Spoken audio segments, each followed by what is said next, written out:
Welcome to today's Global Connections program. I'm Bill Miller. Today we're going to be talking about an organization that's been in operation since 1961 and some of the great things it's done and plans to do in the future. And that's the United States Peace Corps. My guest today is an expert on this topic.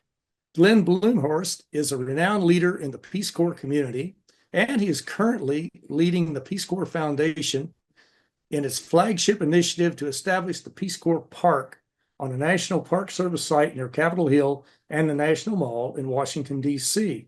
Mr. Blumhorst, who was president and CEO of the National Peace Corps Association from 2013 to 2022, served as Peace Corps volunteer in Guatemala from 1988 to 1991. Glenn Blumhorst, welcome to today's Global Connections program. Hello, Bill, and thank you so much for having me on your program. It's indeed an honor and a privilege to be a part of such a important and outstanding program. And I know you've had a variety of different luminaries and significant distinguished individuals here, so I'm just pleased to be a part of your program.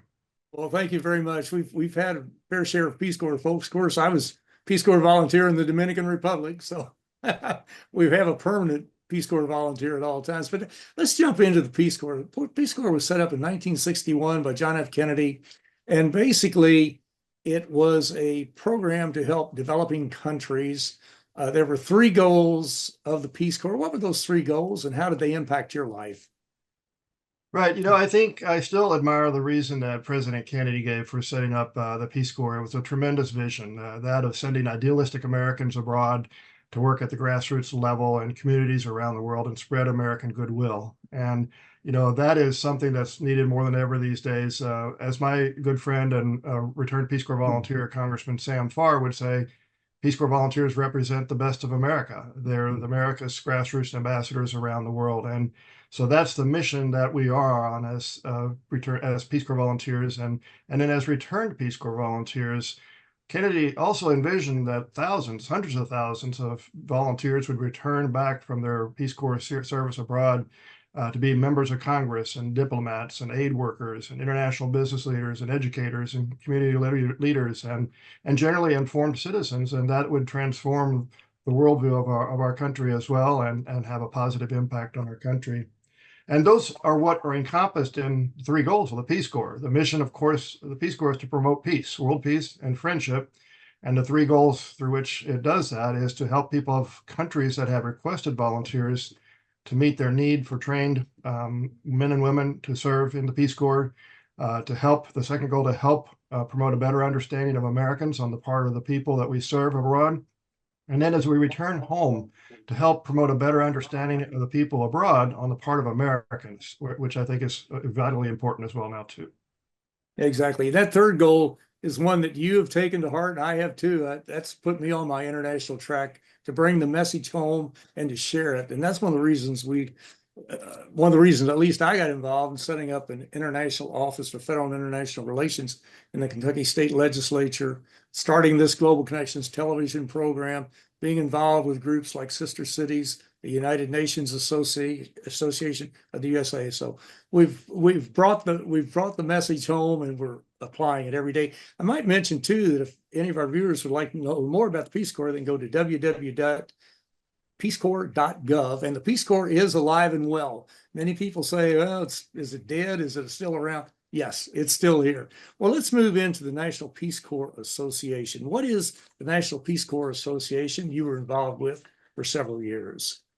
Certainly. Well, the National Peace Corps Association is a nonprofit organization, and it's at the center of this community of more than 250,000 individuals that have served in the Peace Corps since 1961.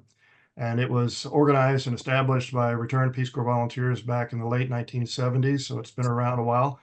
And during my tenure from 2013 to 22, I led a team that really envisioned an organization much more than simply an alumni association, which is how it had been founded. And we led that organization through a transformation from a struggling kind of alumni association to a really dynamic, mission-driven impact organization. And how we did that was dropping dues, welcoming everyone in the Peace Corps community to be a part of the organization, and then creating a strong value proposition that was supported by the generous donations of the community. So we managed to quadruple our revenues and grew our small team from 5 individuals up to around 25 over the years. And we built a very sustainable, resilient business model for a nonprofit organization. We always like to say we're a profitable nonprofit with impact. We dramatically increased the visibility and resources and impact of the National Peace Corps Association. And we also championed a much more diverse and vibrant and inclusive community of returned volunteers, former staff, friends and family of the Peace Corps as well. And one of the most important things that we did during my tenure in 2020, as you may know, all 7,300, I believe, Peace Corps volunteers were evacuated from about 62 countries around the world because of the pandemic, and providing them support as they transitioned back from that service was so important. And creating the pathways and support for them on careers and academics beyond the Peace Corps, or returning to service at some time and continuing their lifetime of service. So that's a major part of our effort there. And we also advocated, of course, on behalf of the Peace Corps and its funding, increasing the funding for the Peace Corps by well over 30 million during the time that I was there. But one of the things that we're going to be talking about here in a little bit is legislation. And we championed congressional legislation that was signed into law in 2014 for the Peace Corps Commemorative Works Act. And that's what we'll be talking a little bit more about here in a bit. And as far as providing really technical assistance and helping economically developing countries to succeed a little more than what they have in the past, and also to share America's ideals with other people and to build friendships with people in other parts of the world, the Peace Corps is one of the best investments the United States Congress can make. And it's we applaud those who are supporting the Peace Corps and encourage the ones who aren't supporting the Peace Corps to take another look at it and try to get involved. Well, as I recall, your website with the Peace Corps Association is www.peacecorpsconnect.org if our viewers would like to tap into that. Well, let's move into your current project, Peace Corps Park. What exactly is this? Why are you doing it? And where are you doing it? Fantastic. Well, let me just add too that for your point that you made, the Peace Corps budget represents 1% of 1% of the federal budget, right? So it is a very small amount of funds that are allocated to it, but it has a tremendous impact around the world, not only during the service of the volunteers, but during their lifetime after their Peace Corps service. So that is part of what the project that I'm working on now is about, is commemorating the service of those volunteers that have served since 1961. So as I completed my tenure at the National Peace Corps Association in 2022, the board of directors of the Peace Corps Foundation, which is an entity that's been around for about 20 years as well. The board members of that organization include former members of Congress that have served in the Peace Corps, former Peace Corps directors and business leaders. They invited me to lead what was a significant project here, which is the creation of this Peace Corps Park, as we're now calling it, the commemorative work honoring the values and ideals embodied in Peace Corps service. And this is an unprecedented initiative that has become now the Peace Corps community's flagship initiative. And I'm delighted to be a part of it. It's an honor to be in this role, leading this campaign and helping create Peace Corps Park and accomplish this project. What do you hope will come out of this once it's created? And this is where is it exactly on the mall? I see the backdrop that you have there, which is, That's right. I guess, a visual description of what's going to be, but where will it be on the mall? And what do you hope will be the outcome as far as educational activities, better appreciation, understanding of the Peace Corps, promotion of intercultural understanding? What exactly are your goals there? Well, Bill, as you know, if you take a walk down the National Mall today, you see an abundance of monuments and memorials and commemorative works and statues commemorating wars and conflicts and patriots who have served our country and individuals who sacrificed for our freedoms and values of America. But what we don't see is the story of the better angels of our society and the global service by Peace Corps volunteers and the efforts of the United States to promote peace around the world as well. And so we believe this is an important part of America's story that is yet untold and that we need to tell, particularly in that tapestry of commemorative works in Washington, D.C. We believe it will fill a void in that story by offering a really unique narrative of ongoing commitment to service and global citizenship. So it's really about inspiring others to make the world a better place and promoting peace around the world as well. Our vision is one that would commemorate the founding of the Peace Corps itself and honor the service of individuals who have served over the years, and then inspire and motivate others to serve. We believe the space that we've created, and that on my background there is a rendering of what the space would look like. It's a central plaza, a circular shape there, which includes pavers that create a map of the world. The world map there is not divided by geopolitical boundaries, and that is to symbolize a world without boundaries and how we can build bridges of friendship and understanding across borders. And then 3 embracing arms, which really symbolize the giving and receiving and the learning and sharing of our values with others, and the 3 goals, if you will, of the Peace Corps. So it's really about representing the physical manifestation of the ideals of friendship, peace, and understanding in its design. And it's set in a nice park-like setting. There'll be a lot of vegetation. The landscaping around it includes around 1,200 trees and bushes and shrubs and grasses. That will be a really lush vegetative area in which this is centered. And this location is just directly off of the National Mall at the foot of the Capitol building grounds. So right along Constitution Avenue on the north side of the mall, toward the Capitol building there on Louisiana Avenue and 2nd Street is this triangular place that we have been assigned by the National Park Service to create and establish Peace Corps Park. And I should underscore that this is on federal land because it's congressionally approved and has been approved in its design by the Commission of Fine Arts. It is on National Park Service land, and it will be maintained and in perpetuity by the National Park Service as part of its park system. It sounds like a wonderful project, and those are certainly laudable goals we should all rally around. Well, you're watching Global Connections Television, which is a privately funded, independently produced program. The opinions expressed on Global Connections are solely those of the moderator and his guest.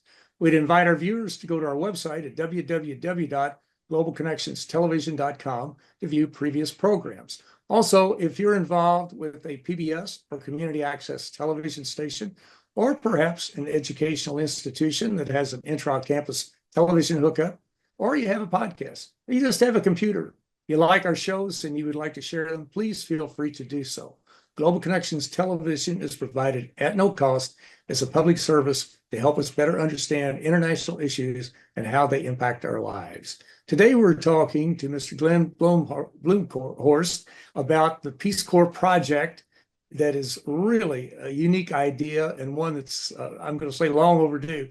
Glenn Blumhorst is a renowned leader in the Peace Corps community and is currently leading the Peace Corps Foundation in its flagship initiative to establish the Peace Corps Park on a National Park Service site near Capitol Hill and the National Mall in Washington, D.C. Glenn, before I forget it, let me put out the website, www.peacecorpscommemorative.org. in case our viewers would like to tap into that. And if they do, what will they find on the website? And can they contribute to help offset the expenses? I'm assuming this is a 501c3 project, is it? Or that is correct. The Peace Corps Foundation, which is a vehicle for the creation and establishment of Peace Corps Park, it's actually doing business now as the Peace Corps Commemorative Foundation. That's why our URL there is www.peacecorpscommemorative.org. And it is a 501c3 organization established in 2020 for the purpose of raising funds for the Peace Corps community projects. And this is the first and foremost project among which it will be involved. So in creating Peace Corps Park, the budget requirement there is about $10 million. And that includes all costs for pre-design, pre-construction, and construction, and in a payment into the National Park Service permanent maintenance endowment to support the maintenance of the park in perpetuity, as I mentioned. If you go to our website, what you'll find there are some beautiful renderings of the design concept that have been created, as well as the statement of purpose and mission for the foundation and for Peace Corps Park, and information about how to contribute and be a part of it. We have, as I mentioned, a very distinguished board of directors that is leading the way in making this project possible, including by their strong financial leadership. having contributed or raised themselves around 1.5 million of that $10 million budget. So there's definite leadership there. We have an advisory board that includes most of our former Peace Corps directors, former members of Congress who served in the Peace Corps, former governors who served in the Peace Corps, and many others who are helping lead the way for this project. So it is generating tremendous community interest and support. And the Peace Corps community and others outside of the Peace Corps community that have not served or maybe know somebody who has served in the Peace Corps have been very supportive of this project. Jacqueline Mars from the Mars family, her foundation contributed $500,000 to this project as a major gift for leading the way. That was quickly matched to her ask to be matched by our board of directors and others in the community that matched that gift. And so we've been seeing a lot of momentum underway from the project, in particular with the fundraising. And we still have 5 million to go, though. We've raised about nearly 5 million of the $10 million required, but we still have about 5 million.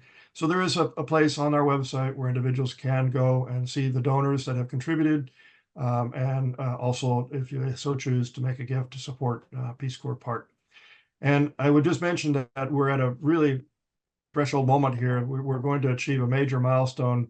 The first major milestone in this project goes way back about 10 years ago to 2014, when the legislation was passed to create Peace Corps Park as the Peace Corps Commemorative Works Act.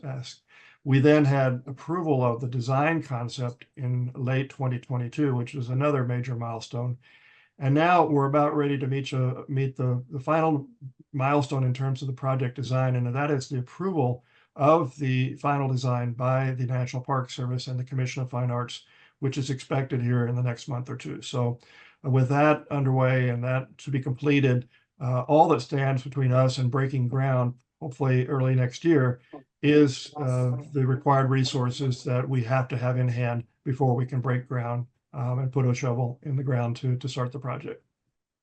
Well, it's a wonderful project, and we hope everyone participates by contributing to it, and certainly going to visit it once it's launched, and it very well will be in the not too distant future, no doubt about that. Well, you've not only been involved in these activities, but you were also, as I see here, you were a co-founder and CEO of a Return Peace Corps Volunteer Ventures and co-founder of Global Peace Political Action Committee. In about a minute or so, what exactly are those? Someday we'll get you back on and talk about it in great detail, but just on the top, just what exactly, briefly, are they about? Yes, if you don't mind, let me just add that what's really exciting about Peace Corps Park is we're going to bring it alive through a digital companion that will help tell the story by putting digital content available online for any visitor to visit, much like many of the national parks are doing now. But yes, I'm also involved in many things beyond this. One of those is founder and CEO of RPCV Ventures. And what we're doing there is helping return Peace Corps volunteers who have vision for scaling up their social enterprises by providing mentoring and fundraising support to them to help achieve their objectives as they embark on these endeavors to establish social enterprises. And the Global Peace PAC is really about creating support for the Peace Corps as well. It's a fledgling organization, but we're gaining ground and having a voice for the Peace Corps community at the table with Congress. Oh, that's great. That's fantastic. And just two ancillary things that tie into what you were saying earlier. I'm so glad you mentioned about how much we spend on the Peace Corps. And that's one of the great misconceptions the majority of Americans have, is that we're spending so much in foreign assistance. And actually, it's less than 1% of our federal budget. It's much less when you look at all of the outreach that we're doing through the United Nations agencies, Peace Corps, and a variety of other activities. It's really not very much at all, especially in comparison to the Defense Department budget. And so I'm so glad that you mentioned that. It's very important to say that. So great job, Glenn. You've got a wonderful project underway, and we look forward to hearing more about it as it progresses. But I want to thank you for a very interesting and a very informative program. Thank you, Bill. Look forward to seeing you at the groundbreaking next year and then at the dedication in 2026 when we're celebrating Peace Corps' 65th anniversary and America's 250th anniversary. Look forward to seeing you there. I'll be there. Okay, for sure. I'm Bill Miller. Thank you for joining us today on Global Connections Television.